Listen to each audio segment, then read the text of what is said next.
మహిళలకే మన మహిళలకే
సంవత్సరం ఇట్లాగే ఉన్నాయి. మా గురించి ఎవరు పట్టించుకోవడం లేదు. సహాయం చేయాలి, సహాయం చేయాలి, చేస్తే కదా మేము ఓట్లు వేసేదానికి అందరూ ఉంటారు. కట్టకూడదా, లేకపోతే మా ఇళ్ళని మునిగిపోదని చెప్తున్నారమ్మా. రేపు తెలుగుదేశం పార్టీ గవర్నమెంట్ వచ్చిన తర్వాత శాశ్వతంగా మళ్ళీ కట్ట తెక్కకుండా రివిట్మెంట్ చేసి బ్రహ్మాండంగా చేస్తాం తల్లి. ఇబ్బంది లేదు తల్లి, ఖచ్చితంగా చేస్తామమ్మా. ఊరికే చేయం, ఆశామాషిగా చేయం, ఖచ్చితంగా గట్టిగా చేస్తాం. అందరూ కూడా ఇల్లు శాంక్షన్ చేస్తామమ్మా. 3 లక్షలమ్మా ఇల్లు. ఎంత? ఇల్లు అందరూ కూడా వస్తే అందరికీ శాంక్షన్ చేస్తాం తల్లి, ఓకేనా అమ్మా. ఇక్కడ గవర్నమెంట్ ల్యాండ్స్ ఉంటే అంటే 18 ఎకరాలు ఇస్తాం. నీళ్ళు లేక మీరు ఇబ్బంది పడుతున్నారు. ఇంతకుముందు అప్పుడు నేను ఎమ్మెల్యేగా ఉన్నా, నేను సపరేట్గా పైప్ లైన్ ఇచ్చాను. మీకు గుర్తుందో గుర్తులేదు? గుర్తుంది కదమ్మా. కాబట్టి మాట చెప్తే తప్పనమ్మా. ఖచ్చితంగా మీరు చెప్పిన పనులన్నీ చేస్తాను. మీరు మాత్రం కట్టుగా ఉండి సైకిల్ గుర్తుకోకోటు, కమలం గుర్తుకోకోటు. ఏదమ్మా చెప్పండి? కమలం గుర్తుకి ఖచ్చితంగా వేయాలమ్మా. వేస్తే ఇంకా మళ్ళీ కార్యక్రమం పనులు చేసుకోవచ్చు మనం.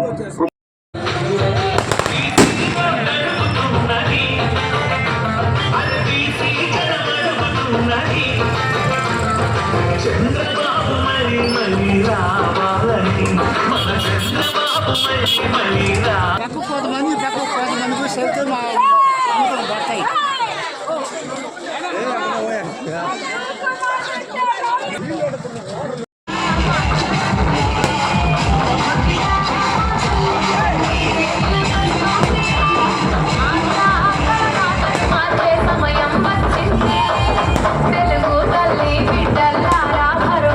తర్వాత ఈ గ్రామానికి పెద్దలు రామలింగన్న గారి ఆధ్వర్యంలో, గిరిజన ఆధ్వర్యంలో ఇక్కడ రావడం సంతోషంగా ఉంది. ఎందువల్లంటే గతంలో నేను శాసనసభ్యుడిగా ఉన్నప్పుడు చాలా వరకు ఇక్కడ సిమెంట్ రోడ్లు వేయించాను. అలాగే మన గిరిజన కార్యాలయంలో అప్పుడప్పుడు నేను నీటి సమస్య అంటే ఆ రోజు అక్కడ అన్న చెప్పిన తర్వాత బోరు కూడా ఇచ్చాను. అట్లాగే ఇప్పుడు పెద్దలు అనేక సమస్యలు చెప్పారు. సప్లై ఛానల్ మొత్తం కూడిపోయింది, దాన్ని రిపేర్ చేయించి మళ్ళీ సప్లై ఛానల్ బాగు చేసి తప్ప నీళ్లు మన చెరువుకు రావని చెప్పారు. ఖచ్చితంగా వచ్చిన వెంటనే వాళ్ళతో ఇరిగేషన్ వాళ్ళతో మాట్లాడి ఆ సప్లై ఛానల్ని క్లియర్ చేసి నీళ్లు మీ చెరువుకు వచ్చేందుకు ఖచ్చితంగా ప్రయత్నం చేస్తామని చెప్పి మీ అందరి ముందు తెలియజేస్తున్నాను. ఖచ్చితంగా చేస్తామన్నా. అట్లాగే వెటర్నరీ హాస్పిటల్ కూడా రెడ్డి గారు, గిరిజన గారు, రామలింగన్న గారు ఖచ్చితంగా రేపు తెలుగుదేశం పార్టీ చంద్రబాబు నాయుడు గారు గెలవడం ఖాయం. కాబట్టి ఖచ్చితంగా వెటర్నరీ హాస్పిటల్ శాంక్షన్ చేసిస్తానని చెప్పి మీ అందరూ కూడా తెలియజేస్తున్నాను. ఇకపోతే రాబోయే రోజుల్లో వచ్చే నెల 13 ఈ నెల 13వ తేదీ అసెంబ్లీ పార్లమెంట్ ఎన్నుకున్నాయమ్మా. అసెంబ్లీ అభ్యర్థిగా నేను సునీల్ కుమార్ అమ్మ నేను నిలబడుతున్నాను. నా గుర్తు సైకిల్ గుర్తు. అలాగే పార్లమెంట్ అభ్యర్థిగా వరప్రసాద్ గారు నిలబడుతున్నారమ్మా. ఆయన గుర్తు కమలం గుర్తు. అంటే ఒకటి సైకిల్కి, ఒకటి కమలానికి, రెండింటికి వేయాలి. మీరు సైకిల్ కేసి వదిలేయకూడదు, కమలానికి వేయాలా. అట్లనే కమలం కేసి వదిలేయకూడదు, సైకిల్కి వేయాలా. 2 ఓట్ల మీద మీరు వేస్తే అక్కడ మోడీ గెలవాలా, ఇక్కడ చంద్రబాబు నాయుడు గెలవాలా. అక్కడ వరప్రసాద్ గారు గెలవాలా, ఇక్కడ నేను గెలవాలా. గెలిస్తేనే మనం ఇంకా ఏమేమి అనుకుంటున్నామో అభివృద్ధి కార్యక్రమం కూడా చేస్తామని చెప్పి నేను తెలియజేస్తుంటున్నారు. అట్లాగమ్మా చంద్రబాబు నాయుడు గారు రేపు గెలిచిన తర్వాత అమ్మా ఆడవాళ్ళందరూ కూడా అమ్మా సంవత్సరానికి 3 గ్యాస్ సిలిండర్ ఫ్రీ అమ్మా. అంటది మీరందరూ ఈరోజు సునీల్ కుమార్ మీ ముందుకు వచ్చారు. ఈ గ్రామానికి గిరిజన కాలనీకి వాటర్ పంపు హ్యాండ్ బోరు ఆ రోజు ఎమ్మెల్యే గారు సునీల్ కుమార్ హ్యాండ్ బోర్ వేయబట్టే ఈరోజు ఆ నీళ్లతోనే ప్రాంతం అంతా సాగుతుంది. ఎప్పుడు పేద ప్రజలు నేరుగా పోయి సునీల్ కుమార్కి సమస్యలు చెప్పుకుంటే ఏకైక వ్యక్తి ఈ ప్రాంతానికి మన సునీల్ కుమార్ గారే. ప్రతి ఒక్కరూ నేరుగా పోవచ్చు. గూడూరు ప్రాంతంలో ఉంటాడు, గూడూరు టౌన్లో ఉంటాడు. ప్రతి ఒక్కరూ ఏ ఊరుకు పోయినా సునీల్ అని హెచ్చరించుకుంటారంటే అది ఆయన ఆ మాదిర ప్రజలకు అందుబాటులో ఉండే వ్యక్తి. అది ఒక్కసారి ఆలోచించాలి అందరూ. గూడూరు ప్రాంతీయుడు, గూడూరు టౌన్లో ఉంటాడు, మున్సిపల్ చైర్మన్గా పనిచేశాడు, ఒకసారి ఎమ్మెల్యేగా పనిచేశాడు. ఎప్పుడు ప్రజలకి, పేద ప్రజలకి అందుబాటులో ఉండే వ్యక్తి సునీల్ కుమార్. అట్లాగే తెలుగుదేశం పార్టీ, చంద్రబాబు పార్టీ, అది పేదల పార్టీ.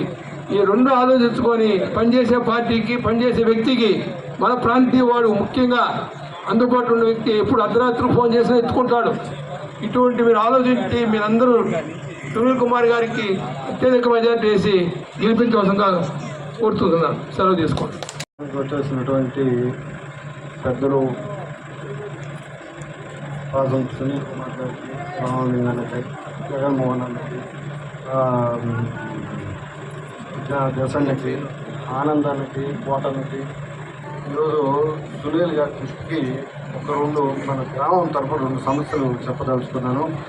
ఒకటి, ఇది తీర ప్రాంతం కాబట్టి మాకు ఒక వెటర్నరీ హాస్పిటల్ మాకు ఇక్కడ ఉండాలా.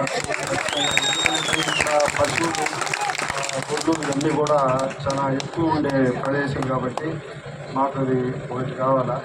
రెండవది, కర్లపొడి సిద్ధవరానికి సంబంధించి చెరువు మెయిన్ అది, దాని కింద ఉండేటువంటి ఎక్కువ పేదవాళ్ళు దానికి చెరువు నిండేదానికి వచ్చే సప్లై ఛానల్ ఆక్రమణకు గురి పూర్తి నీళ్లు చెరువులోకి రావడం లేదు.